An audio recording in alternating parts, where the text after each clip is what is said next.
People were persuaded to remortgage their homes, sell their homes, cash in the policies that were supposed to pay off their mortgages, borrow against their pensions, sell their family jewels, borrow from their families, sell their cars.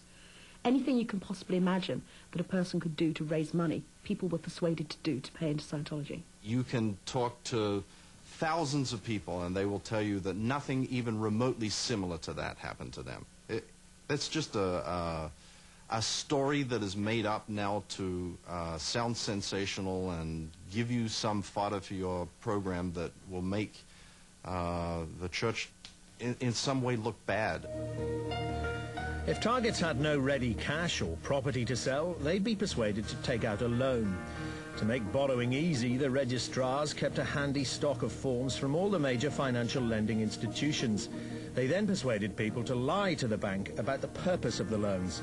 This constitutes criminal deception. Trust. Trust. Trust.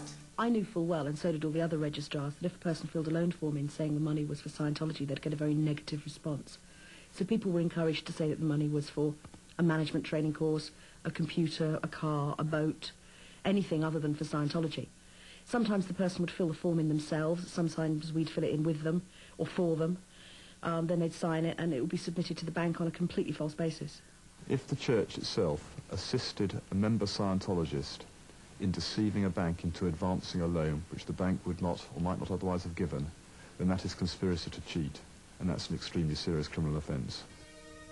In 1993, a loan application purporting to be for a computer was filled out by a young recruit in the Bournemouth mission. The bank found out that he'd used the money for Scientology and threatened to go to the police. The mission needed a scapegoat. I was the scapegoat. I was told to write a report of all the things that had happened in the mission financially that were irregular. Andrea says she was forced into signing a full confession, taking all the blame herself, even though other people were also involved in the financial scams. I can't give you any information whatsoever about that. I just don't... You know, you're talking to me and I have certain information about things, but the Bournemouth mission is a long, long, long way away from the central activities of the Church of Scientology on an international basis. Andrea was suspended for 6 months, but then she was reinstated. Back in her old apartment, it was business as usual. She was so successful, she even won awards from head office. Trust. Trust. Trust. It wasn't just the banks that Scientology officials defrauded. In the early 90s, the cult's accountants realised the mission had failed to register for value-added tax and owed thousands of pounds to customs and excise. This resulted in some creative bookkeeping. The scam was simple. The courses the cult sells are subject to VAT, but donations are not. If there was a receipt for a course of, say, about £4,000, part of that she tax, which has to be deducted.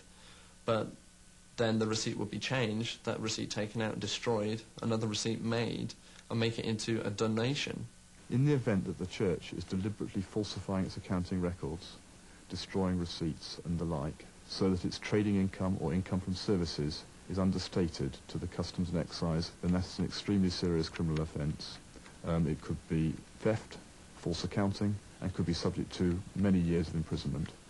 You know, I will say this to you over and over and over. If someone was doing something unethical, then that isn't tolerated by anybody in the church. That's not acceptable to me. It's not acceptable to anybody, and we take responsibility for straightening those things out. Trust. Trust. Scientology staff, under constant pressure to make money, live in fear of any of their recruits leaving the cult. A recruit who drops out represents a drop in income. Even worse, he might demand a refund. So officials need to keep all members under their control, and to do this they use an insidious technique. All recruits are persuaded to divulge any dark secrets from their past for their own good. Those secrets are recorded and can, if necessary, be used against them in the future. Stuart Parkinson is one of the mission's most senior officials. One day he took Alex Bowerman aside for a confidential chat. He told him that to get over his problems, he should admit all his past wrongdoings. There was a sort of confessional.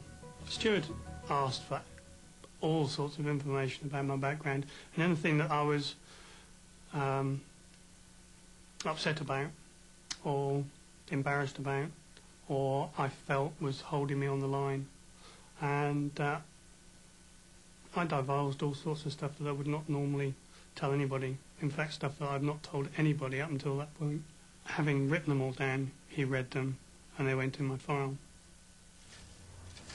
That confession was to have serious consequences for Alex. After he left the cult, he was pestered for 6 months with letters and calls. Then they discovered he'd instructed a solicitor to take legal action to get his money back.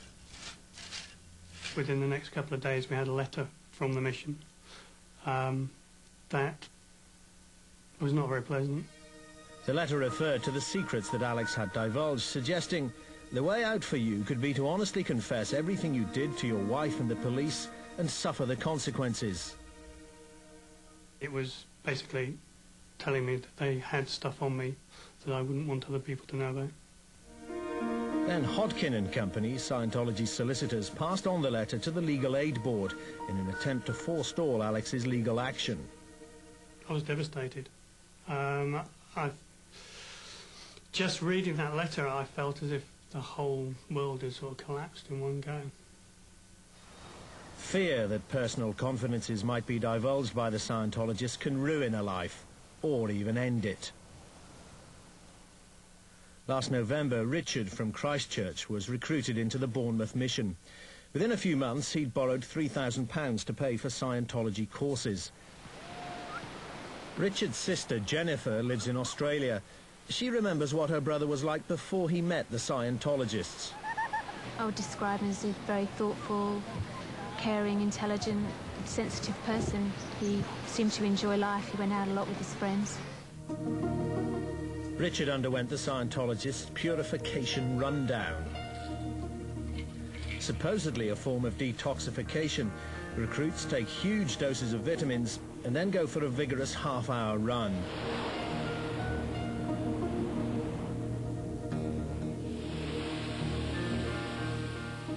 They then sit in a sauna for up to 5 hours a day. This punishing regime is repeated daily for at least 2 to 3 weeks. People start to hallucinate, allegedly because their bodies are getting rid of impurities. In fact, it's a symptom of the damage being done to the metabolism. It was all too much for Richard, both physically and mentally.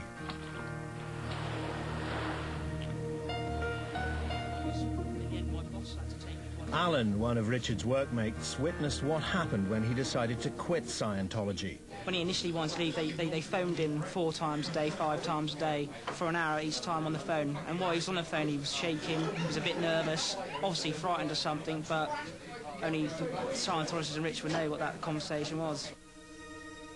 Tony Clark and other Bournemouth mission officials wrote Richard several letters. Some of them distressed Richard so much he tore them up on the spot. Others warned him of the consequences if he quit Scientology and asked him to come into the mission. Andrea knows the routine. It's called re-ruining.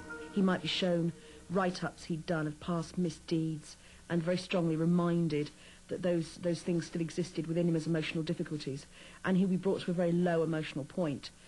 All the influence that the Church had priorly brought to bear on him would be re-brought to bear, and the indoctrination would be hammered in harder.